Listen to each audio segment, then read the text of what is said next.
Good afternoon. I trust you are well on this day, the 2nd of February, the year being 2024. It is 4 p.m. East African time from Nairobi, Kenya. Welcome to the broadcast. This is TV 47 News. Now we have a lot in line for you to bring you up to speed on what has been taking shape in the world of news. But first, here are the highlights.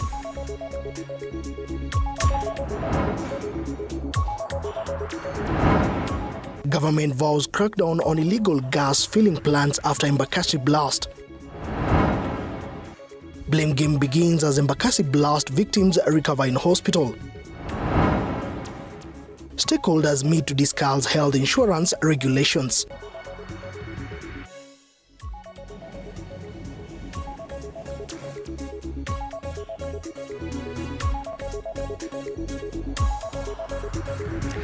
Welcome to the broadcast. My name is Moige William, always appreciative of your invaluable company. Now let us bring you up to speed. Starting off, the National Assembly Parliamentary Committee on Health is now calling on the government to operationalize the Facility Improvement Financing Act, which enables hospitals to receive funds and use on some operating cost. This, they argue, will help hospitals like the Mama Lucy Hospital respond to disasters like the Embakasi fire. Nyeri Town, a member of parliament, Duncan Madenge, said Mama Lucy Hospital will have sourced medicine to treat those injured in the blast from the nearest supplier if the law was working.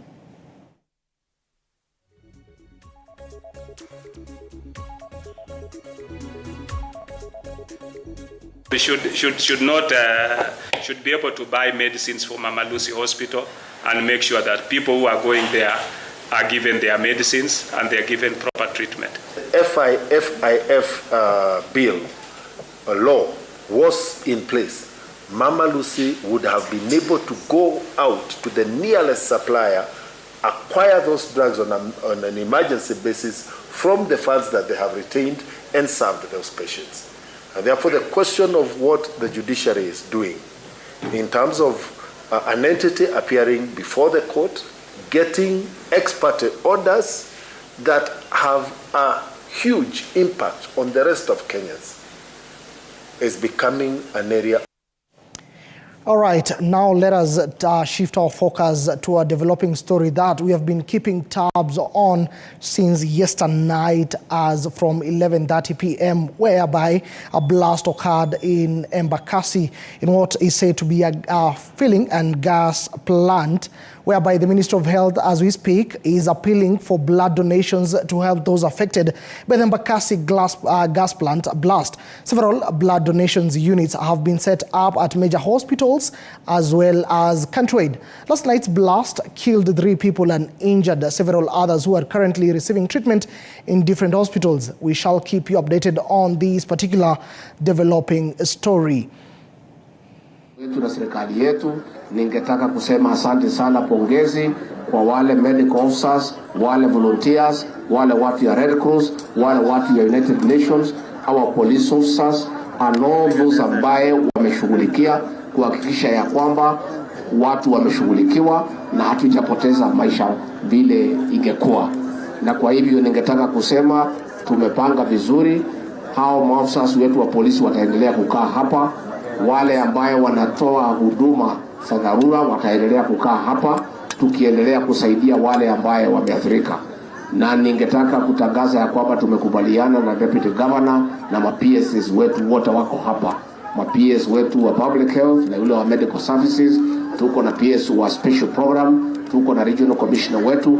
Tumekubaliana ya kwamba in the next 1 hour waketi chini tujue ile usaidizi ambaye unatakikana kwa vyakula na zile vifaa zingine ambazo ni za kusaidia.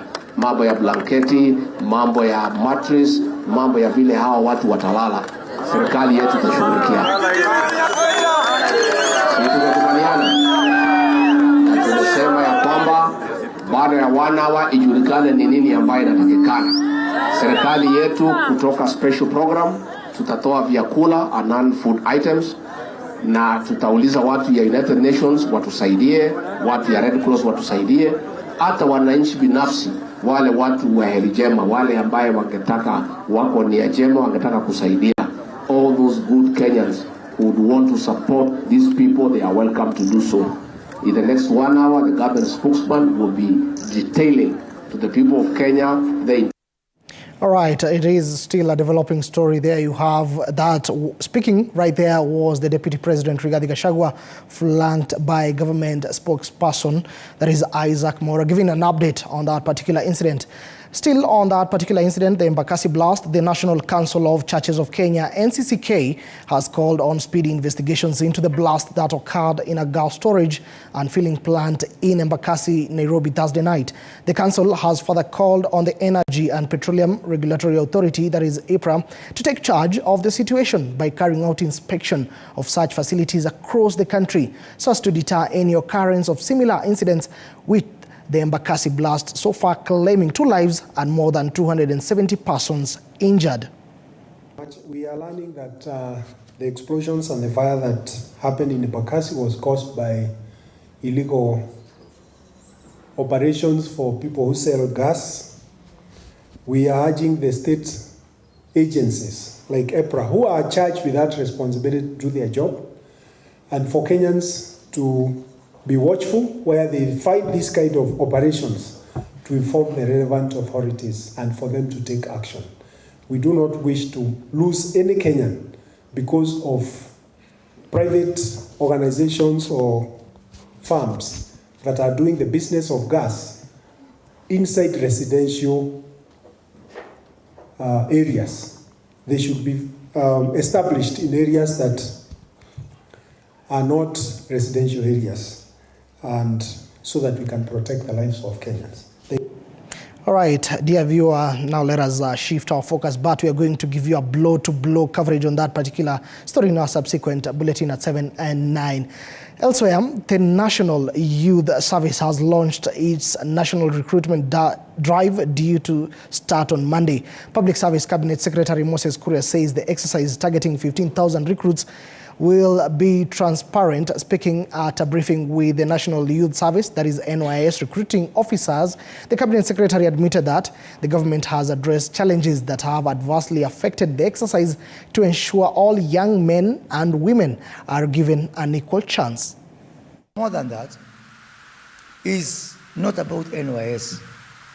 It is the more between N and Y and S. The most important thing is a Y, which is a youth. To look at the position and the place of youth in this N, being the nation. And so therefore, that is why we want to create opportunities for the youth to do the S, to serve. 80% of the Kenya Defense Forces will be drawn from the National Youth Service. Nepotism, favoritism, bribery, corruption. So we will do our best to ensure those don't happen. But in the unlikely event that you slip through the dragnet of our watchful agencies, Mungu anakungojea, and your date is drawn. Corruption, nepotism, favoritism are not acceptable anywhere. But most particularly, I have told you that for the National Youth Service, corruption, nepotism, favoritism is tantamount to treason against the people of this country. All right, from that particular story, that was CES Moses Kuria. Now we head to a neighboring county, that is Machakos County, where also we will deal with a developing story whereby officers who were arrested in Machakos, whereby there are 10 of them, who were recently arrested for forcibly attacking Kalama Ward Representative Boniface Maeke. They will remain in custody for an additional 5 days as investigations continue. Judge Mary Otindo rejected the prosecution's request to keep the suspects in custody for 14 days so as to grant the officers involved in the case sufficient time to conduct the investigations before presenting evidence in court. However, the court has allowed them to post bail, or rather has allowed the county askaris to post bail of 20,000 Kenya shillings each whereby on Wednesday the 10 arrived at the Machakos court during a session to hear the case of Mercy Ward Representative Douglas Musyoka attempting to forcibly apprehend the Kalama Ward representative, leading to violence in the courthouse. However, the Machakos County government stated that the legal action should be taken against the 10 individuals.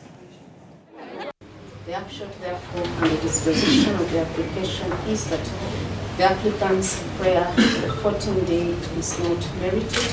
The court, however, grants the applicant 5 days to hold the respondents and complete the investigations, and accordingly prefer the appropriate charges, and thus shall produce the accused party. And thus the said 5 days will commence yesterday when this application was heard and the respondents obtained. The said respondents will then be produced in court before the duty court on the 7th of February 2023 for purposes of crossing this file and for plea, which shall become, and for purposes of crossing this file and for taking of plea, should the prosecution so refer to the charges, then unless there are sufficient reasons, the respondent shall stand admitted. Today, the penalty is 20,000 with respect to all the charges to bring against them as covered in the state's application. Alternatively, the applicant shall be released on a bond of punishments 100,000 with one surety of a similar amount. All right, from the corridors of justice, let's head to Trans Nzoia County, where the perennial eviction at the troubled Chepchoina settlement scheme continue to haunt many people who have become landless and living as squatters. The Chepchoina settlement scheme has been making headlines over chaos, bloodshedding and evictions, with the people unlawfully getting evicted from the land they claim that they have owned for over 25 years now.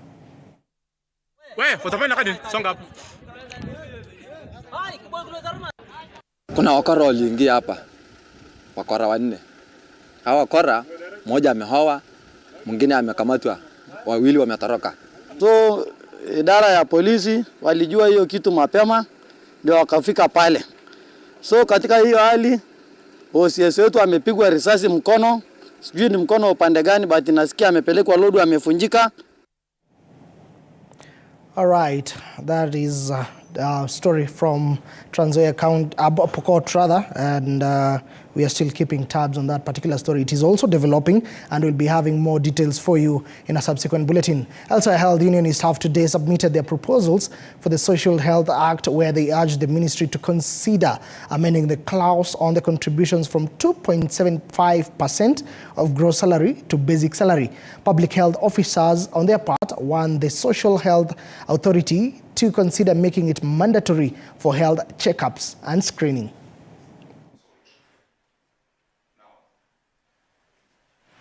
The question is, a household, as per the Act, as per the definition of the Act, a family that has a husband and a wife who is working, then we are being told they're supposed to be, they're supposed to pay to pay. We need that clarity. Because if it is a household, then it means husband and wife plus their children. So one person is the one who is going to. I have a contrary opinion. Because here in the country, sure that we have, we make our facilities become centers of excellence. So by proposing that we export surgery. So why are we limiting ourselves? Most of these medical conditions, I think we can handle them in this country, what they have had.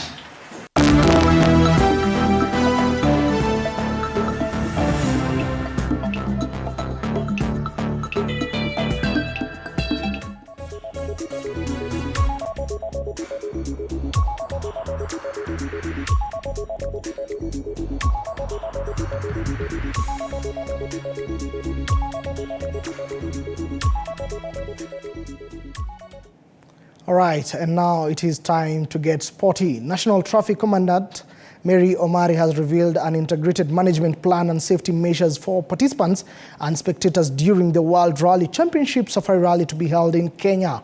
The third round of the Global Series will be held over the busy Easter holiday, which demands all hands on deck for the traffic authorities, with over 50 rally drivers traversing Nairobi, Kiambu, Nyandarua and Kiambu counties.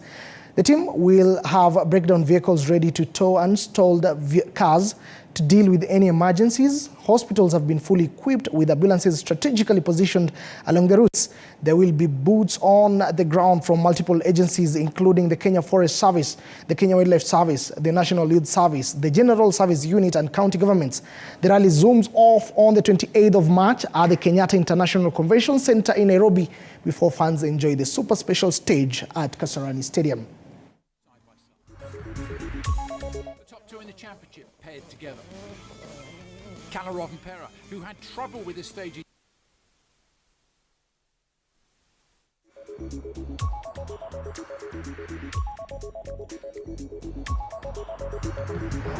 In conjunction with the county government of Nakuru and other stakeholders. Accident happens. First of all, allow me to say that we have mapped the high-risk accident areas. We know them, and that is where we are going to mainly focus on. And I know accidents can happen on in any area along the route, but we are focusing so much on the high-risk areas. We have we will be liaising with the county government of Nakuru, as I've said, and to ensure that the hospitals are ready for any emergencies. And the ambulances are in place. We will also have the breakdown vehicles